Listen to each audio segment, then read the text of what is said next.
me sanibona weinsizwa zakithi, sanibona abantu bakithi eSouth Africa, sanibona abantu abakithi abansundu weingane zakethu. Ake sithandeni izwe, ake sithande izwe ngaphezulu kokuthanda abaholi. Bafowethu, bukani ke bafowethu, siyalwa ngapha, silwela ukuthi akungaqhathwa, asingeqhathwa nabantu bakithi abansundu base-Afrika ngokuthi uhulumeni avilaphe ukuphatha kahle thina. Uhulumeni ka-ANC uhluleke ukuphatha kahle thina singabantu base-South Africa, ubuse uba nesibindi sokusikhombisa umuno ophakathi nendawo uthi uma ningafuni ukusivotela sizolanda abantu bangaphandle. Kulungiselelwa ukhetho lapha bafowethu, kulungiselelwa unyaka ka-2029 la. So uma ningafuni ukuvuka emaqandeni insizwa, nivikele izwe, nizophaphama kwakhona lokho enitshela ukuthi nina ninendaba nakho, nalokho enitshela khona ukuthi nina ngoba nibona ngathi thina siyahlanya njoba senza lento esenzayo, niyophaphama kwakhona lokhu okunijabulisayo lapha emagroupini nasemcimbini yomaskandi kuyobe kungasekho. Kwabona abaculi njoba beyizibile le ndaba, lelizwe lali ngeke likhululeke abaculi kube babenza njengabaculi banamhlanje. Why ama celebrity engayisupport into yokulwa nama illegal immigrants bafowethu? Because asisho ukuthi abantu base-Africa abansundu sibathanda, sithi abantu abeze ngokusemthethweni ngoba kuyingozi. Niyazi ukuthi wonke lamashayina agcwele lapha eSouth Africa ukuthi ayiziboshwa eChina. Niyakwazi benikwazi lokho ukuthi lamachina ayiziboshwa eziyingozi alethwe la i-punishment leyo ukuthi alethwe la eSouth Africa ezosebenza la eSouth Africa kuyi-punishment. That's why bafica esitolo esodwa bewu-16 ngoba i-punishment yokuthi bona emazweni abo. So le mali abayikhandayo iChina icinga imali kuwo wonke amazwe, ihambe icinga imali. Laba abantu babhenka kuma international accounts, imali yabo bathi beyifaka nje FNB bihamba iyaphesheya. Niyabona bavula ama warehouse abo kulama plaza okungangenwa kuwo la khona okusuka khona ukudla kuxikicwe kususwe kwesulwe ukuthi lokhu kudla kuyokonakala nini. Uthenga ukudla wena okungenayo, niyaqaphela ukuthi ukudla okuthengwa kulama spaza shops akunayo usuku lokuthi kuyokonakala nini. Niyaqaphela lokho, niyabona ukuthi izwe liyafa bafowethu.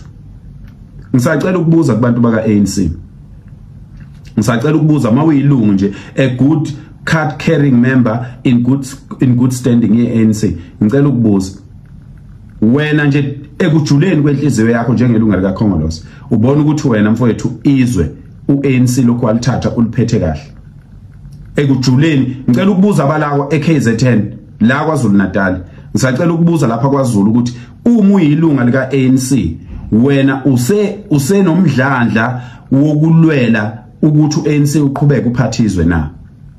Ngempela ngoba uma sizokhuluma nabo bonke abantu soyichithela isikhathi, kunabantu abangafuna isizathu sokuthanda into ebolile, kuba kunabantu abangafuna isizathu sokuthanda into ababonayo ukuthi ngeke isabayisa ndawo, ngeke kubenze lutho labo bantu labo. Yingakho phela kuphuma umkhwanazi kubo bonke ocommissioner abawu9 eSouth Africa, umkhwanazi kuphela ophumela obalathi la uhulumeni uyaganga, ikhuluka uhulumeni ziyaganga lana azayokhomba indawo ezino commissioner bazo o Eastern Cape no Gauteng no Limpopo. Why o commissioner bakulezo indawo bengaqhamuki?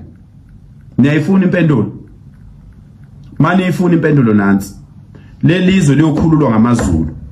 Zonda uzufike lapho othanda khona, zonda uzufike lapho othanda khona. Sithuke usitshela ukuthi si-xenophobic, usitshela ukuthi singamasi sibarbaric, usitshela ukuthi sisebenzisa ethnicity, sitshele konke lokho. Kodwa lelizwe zinsizwa zamaZulu ziqinani niziqhenye. Lelizwe liyoklinwa yini, liyohlanzwa yini, liyolungiswa yini? Kumanje njengoba kunyakaza ngisho amantombazana kwaZulu, uyayibuza ukuthi bapha abanye abantu, bapha abantu bakwezinye indawo besukume nabo bekhandi, ngoba ngisho bekwenza lapha bakwenza khona bakwenza ngomyalelo wethu la, bakwenza ngento esiqale thina la.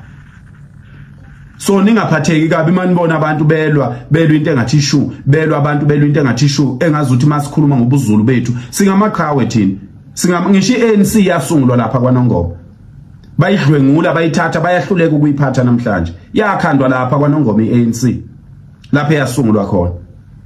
So ake sisukumeni kakhulukazi abantu bakwaNongoma. Abantu bakwaNongoma ufuna beyiqhenye, ufuna webantu bakwaNongoma ake nizazi ukuthi nibakhulu kangakanani emhlabeni. Ake nizazi ukuthi amakhosi onke lawa umthetho awuthatha kwaNongoma. Insizwa umthetho wakwaZulu ushawa lapha kwaNongoma. Yini abantu bakwaNongoma beshone phansi kangaka? Nishonelani phansi kangaka? Nenze ngathi anazi lutho. Lapha kwaNongoma ngisho intombazana yazi yonke lento engiyaziyo. Yini indaba nishone phansi ningafuni ukuphakama nilekelele izwe nikhombe indlela ngoba yini vele ufanele nikhombe indlela? iZululand ihlaleleni phansi. Ihlaleleni iZululand yonke phansi ngoba amakhosi onke akwaZululand lapha eZululand nihlaleleni phansi. Ngisho umama wesizwe umthaniya lesi sifundazwe esibizwa ngaye ulele lapha eZululand. Nilaleleni nihlaleleni phansi wemadoda. Ake nisukume weingane zakwethu liyasha izwe. Sukumani ngicela umuntu wakwaZulu noma ngabe uANC vuma ukhombisa ukuthi uyabona mfowethu ukuthi izwe liyalimala ngenxa yeqembu lakho. Liyalimala izwe. Empeleni abaholi bonke bahlangene ngasese khona lapha abahlangana khona ngasese abaholi. Njoba kade nizwa nje esho nje umholi wenu onobhala jikelele ethi umhlaba ngeke uzubuye yonke leminyaka u31 sasenikhohlisa ngeke uzubuye umhlaba sesababelungu. Ungane zakwethu. Hayi kodwa ke nganitshela mina ngathi lelizwe lolunga ngathi sizinsizwe nganitshela futhi ngathi ngiyobe ngikhona lelizwe malungu ngiyanitshela namanje lelizwe lizolungiswa yithi and mina ngizobe ngikhona ngizobe ngingomunye wabantu abahamba phambili kulungiseni lelizwe asindawo umuntu osizibile uzosiziba aze abuye asinake wena osizibile uzosiziba uzubuye usinaka abaholi njengoba besiziba senza yonke lento esiyenzayo sizama ukulekelela isizwe sizama ukulekelela bona sethembele kubo sibethemba sicabanga ukuthi bazosisiza njengoba besizibile nje siyofika isikhathi lapha khona uyothuza kimi uza uyitshela ukuthi uyangazi ukuthi mina ngiyini kuwe ungifica ukuthi angiseyona leyo nto ayizonto inkabi ayibambe ikhona danki.